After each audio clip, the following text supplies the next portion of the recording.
This is a true story. The names have been changed to protect the identity of the person involved, but the pain, the memories, and the journey you're about to hear are all very real. This is not an AI-generated story. It was shared with me in person, face-to-face, on a quiet, windy afternoon in Dallas, Texas, by a man whose life had once looked so different. His name is Adam. Not too long ago, Adam was like any one of us. He lived in a modest home on the outskirts of Fort Worth, Texas. He had a stable job as an HVAC technician, a wife named Melissa, and a daughter, Emily, who was the light of his life. He wasn't rich, but he was proud of the roof over their heads, the warm dinners they shared, and the laughter that filled their little home.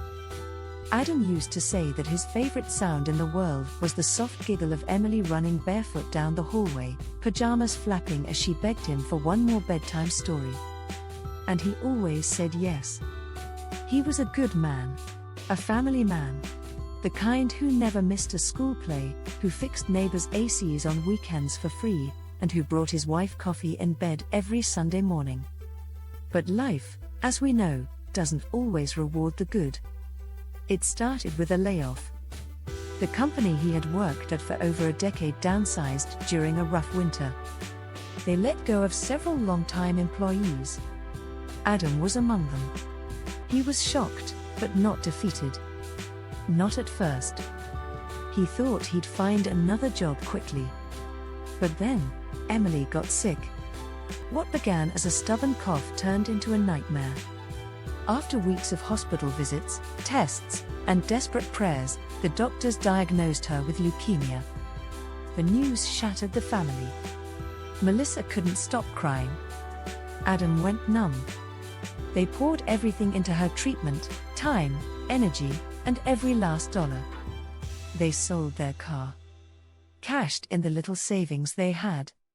Adam took on temporary labor jobs, anything to keep the treatments going. But cancer doesn't care how hard you try. Emily passed away in the fall of that year. She was only 8. Adam's world, once so full of purpose and joy, cracked in half. Melissa couldn't bear the silence that followed, the empty bedroom, the untouched toys, the ghost of a little girl in every corner of their home. And eventually, she left too. After Melissa walked out, Adam was truly alone for the first time in his life. He tried to hold it together. Tried to keep working, eating, functioning. But grief is like a slow leak. It seeps into everything until it breaks you in places you didn't even know existed. He started drinking. At first, it was just to sleep at night. Then it was to get through the day. Then it was to feel anything at all. Soon, the rent went unpaid. Then the lights went out. Then the door was locked, and Adam was on the street, with nothing but a backpack, a photo of Emily, and a broken heart. That was 3 years ago. Life on the streets of Dallas is not just hard. It's brutal. The summers are scorching. The winters are cruel. But what hurts more than the cold is the invisibility. People stop seeing you. They look away. Walk faster. Tighten their grip on their purse or their child's hand. Adam found shelter wherever he could, under bridges, behind grocery stores, in abandoned buildings. He scavenged for food, stood in soup kitchen lines, and got used to the ache of hunger. He learned fast who to trust and who to avoid. On the streets, kindness is rare, and often costs more than it gives. And yet, Adam never lost his humanity. He once gave his only pair of dry socks to an elderly man during a rainstorm. He still says please and thank you at shelters. He still carries that photo of Emily, laminated now, tucked into the lining of his coat. She's what keeps me going, he told me, eyes misted, voice trembling. If I give up completely, it's like she died for nothing. Despite everything, Adam still dreams. He dreams of working again. Of shaving every morning. Of sleeping in a bed without checking over his shoulder. Of maybe, just maybe, helping other people like him someday. He's been sober for 7 months. He attends AA meetings at a community center downtown. He journals. He prays. He says he doesn't expect miracles, but he still believes in them. Once, a church group offered him a motel room for a night during a cold snap. Adam cried in the shower, not because of the warm water, but because for the first time in years, he looked in the mirror and saw a glimpse of the man he used to be. And he smiled. Adam's story is not unique. Across Texas, and across the country, thousands of people are living stories just like his, men and women who once had jobs, homes, families, and futures. Until life took a wrong turn. Until grief, illness, addiction, or bad luck stripped them down to nothing. But behind every weathered face, every sleeping bag on a sidewalk, is a story. A person. A life. We tell these stories not to inspire pity, but to awaken compassion. To remind you that homelessness is not a character flaw. It's a circumstance. And it can happen to anyone. Even a good man like Adam. If you've listened this far, thank you. You've just given Adam something more valuable than money or shelter. You've given him your attention, your time, your heart. If his story moved you, consider doing something today. Donate to a local shelter, volunteer at a food bank, or simply smile at someone who looks like they haven't been smiled at in a while. And if you ever pass someone on the street, someone like Adam, don't look away. Because they were once just like you. And with a little help, they could be again. On a chilly evening, Adam sat on a park bench, the weight of his backpack pressing down beside him as he watched passers-by. Some were laughing, others deep in conversation, and for a moment, he felt the ache of longing well up in his chest, a reminder of what he had lost, of laughter, of small moments with Emily that felt so far away. He clutched the photo tightly, the edges slightly worn from countless re-examinations, a fragile anchor tethering him to life beyond the streets. With each passing day, he was learning not just how to survive, but how to hope again. The air was crisp, filled with the muted sounds of autumn leaves rustling underfoot. Adam closed his eyes, imagining Emily's giggle echoing in that very park, how she would chase butterflies while he kept a watchful eye. The memories washed over him like a bittersweet tide, they brought warmth mixed with profound sorrow. But amidst the ache, there was a flicker of determination that ignited within. He wanted more than survival, he yearned for connection. And as he opened his eyes, he spotted a young woman struggling with her grocery bags nearby. Taking a deep breath, he stood up, his feet moving before his mind could play tricks of doubt. "Excuse me, can I help you with that?" Adam called out, his voice steady despite the flutter of anxiety in his stomach. The woman looked up, surprise flitting across her features before a cautious smile broke through. "Oh, thank you. That would be great." As he hurried over, he balanced a mix of hope and trepidation. Small gestures still mattered, that connection could still exist even in a world that felt so isolating. Together, they worked to hoist the bags, filled with fresh produce and cereal, a glimpse into a life that Adam used to know.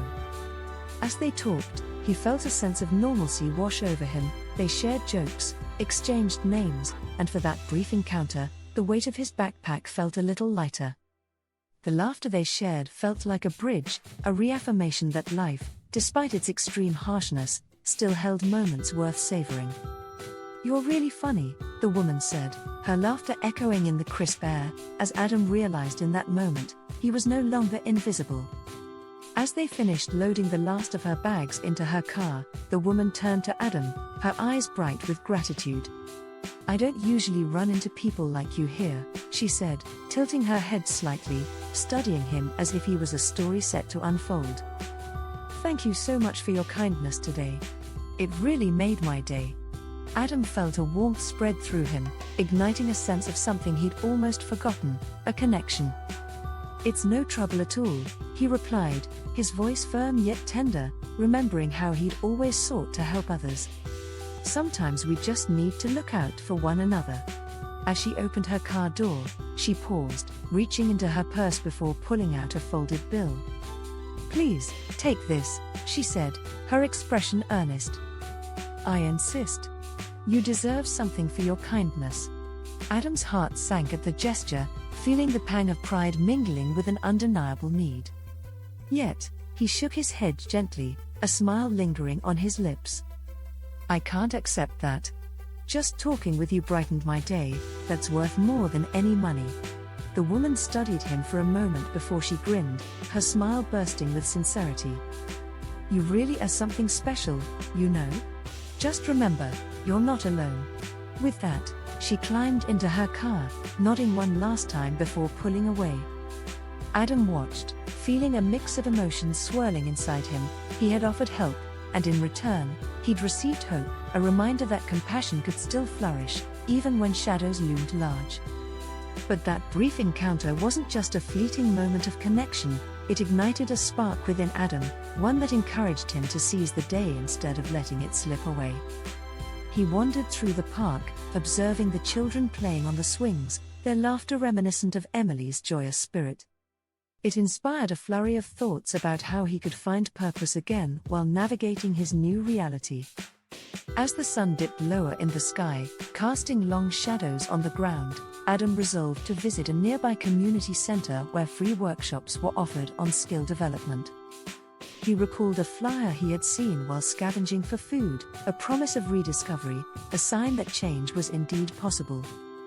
The idea of learning how to fix things once more, a skill he held dear, filled him with a flicker of excitement. "What have I got to lose?" he whispered to himself, taking a step forward, and with every stride, a piece of his old self began to emerge from the depths of despair.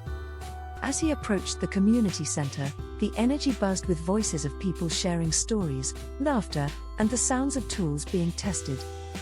Adam felt his heart race. It was a reminder of the camaraderie he once had with co-workers, a sense of belonging that felt as distant as the moon. Stepping inside, the warmth enveloped him, and he was struck by the array of people like him, each with their own scars, but also dreams shining through. A friendly instructor welcomed him, her presence radiating kindness. "Welcome. Are you here to join our workshop?" she asked, her tone encouraging. Adam nodded, a nervous smirk spreading across his face as he stepped further into a room filled with hope, connection, and the promise of rebuilding not just skills, but life itself. As the workshop progressed, Adam found himself immersed in conversations filled with laughter, shared experiences, and a renewed sense of purpose. The instructor guided the group through various tools and techniques, igniting within him the dormant passion for fixing things that once defined his life. With each clank of metal and each crackle of tools, he felt as if he was reclaiming a part of himself long lost amid heartache and despair.